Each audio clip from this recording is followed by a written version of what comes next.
When it raised its head towards the ether, towards the sky, then this Vishuddhi chakra developed into a different dimension.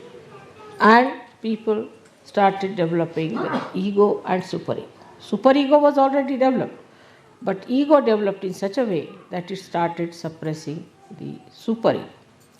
That's how you have got conditionings on one side of the Vishuddhi and ego on the other side.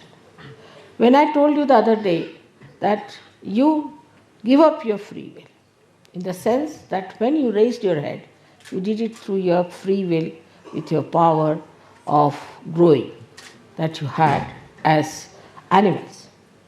After that, now you have reached to the human level. And to rise above the human level now, you have to do is to seek your complete freedom. And for that, Vishuddhi chakra is going to help you along. On this Vishuddhi chakra, we have to really pay full attention. It is such a complicated chakra. It has all the vowels of a Devanagari script emitting out of the sound of the Shakti that is passing through it, of the Kundalini that is passing through it. So all the vowels are heard on these chakras. These vowels are, as you know, 16 in number. Without the vowel in the Devanagari, you cannot write anything. Vowels are the sustenance, are the power that supports every consonant.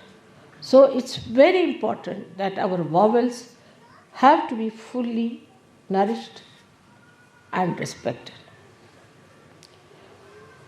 The movement of the neck, as you have seen, in all international life, if you see, everybody has practically the same. Even those who cannot hear, those who do not understand your language, you can nod like this, you can say no like this. Everyone understands this is yes or no.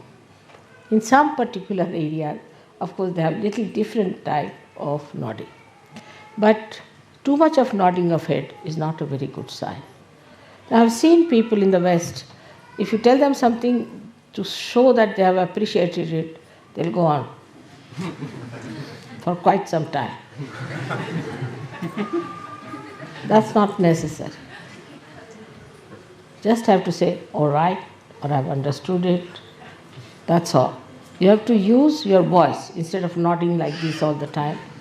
It's very bad, very, very bad for the Vishuddhi chakra. Or some of them are the other way around. That whatever it is, they'll put up their head like this. And they won't talk properly. They will not say a word, they'll just keep quiet. You may go on pinching them, doing anything, they won't budge. This kind of personality is also very much detrimental to the growth of their evolution. Apart from that, their Vishuddhi becomes a very big problem. Because of Vishuddhi, there are so many problems. Like angina, you develop because of Vishuddhi. You develop spondylitis because of Vishuddhi. Sometimes people lose their voices completely. Sometimes they have all the time coughing. And there are so many physical problems out of Vishuddhi because, as I said, it's a very, very complicated center. It looks after your ear, nose, throat, all the 16 subplexuses are there, which are looked after by the center. But above all is the center of discrimination. The center of discrimination only comes when you are free people. Till you are biased, till you have your own concepts, you cannot be discreet. And that's the one point where one must understand that to achieve your complete freedom, you have to get your Vishuddhi chakra cleared out.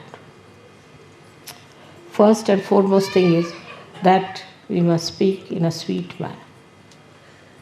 Speak to someone in a sweet manner, not artificially, but sweetly. Speak in a manner that another person likes it. Satyam vadet, priyam vadet. Speak the truth. Don't tell the lies. If you go on telling lies, after some time, even if you tell the truth, it will become a lie. But if you are telling the truth, that even if you tell a lie, it becomes the truth.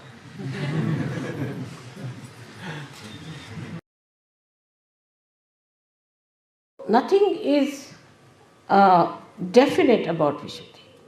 Whatever may be the expression of a person may look very innocent. Because that's the thing you can do with your Vishuddhi. You are free because you have raised your head. At this point, you have achieved this kind of a special aptitude that you can deceive yourself and you can deceive others. Some people look extremely innocent on the face. They may look to be very simple people, but may turn out to be horrid. Some people may look to be idiotic, but may be very intelligent. So it is how you play with your Vishuddhi which is responsible. But the main thing, what I am trying to tell you, that you can maneuver your Vishuddhi. The way you want to put your expression, the way you want to make your face, the way you want to suggest something, all you can maneuver. And you can keep your heart away from it. In the heart, you may have poison for a person, but outwardly you may say to that person in a very sweet manner something that the person might feel impressed.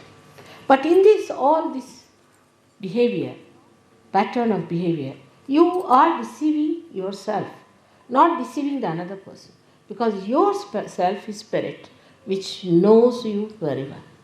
And this will go on and on for all your lives that have to come.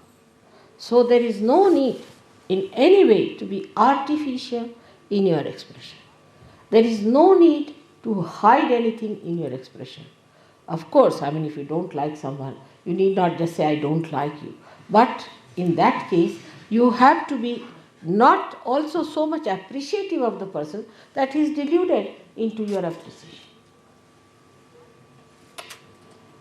Now, eyes are very important, and eyes in a way are very much looked after by Vishuddhi because the muscles of the eyes are looked after by Vishuddhi. Now, the kind of muscles we have, which pull our eyes, which close our eyelids and all that, is very much suggestive. You must notice that there are some people who come to me, their eyes go on like this when they close their eyes. They cannot keep it shut. There are some people, when they open their eyes to me, they just keep the eyes open. They just cannot close it. Both are in trouble. The ones which are just keeping the eyes open all the time are the people having supraconscious moods. And those who are flickering their eyes are having the subconscious mood. Some people have also the habit of keeping the eyes in an angle all the time. They never see you straight, but in an angle they'll see. They think sometimes it's very fashionable. Sometimes ladies think it's a very good way of looking at people.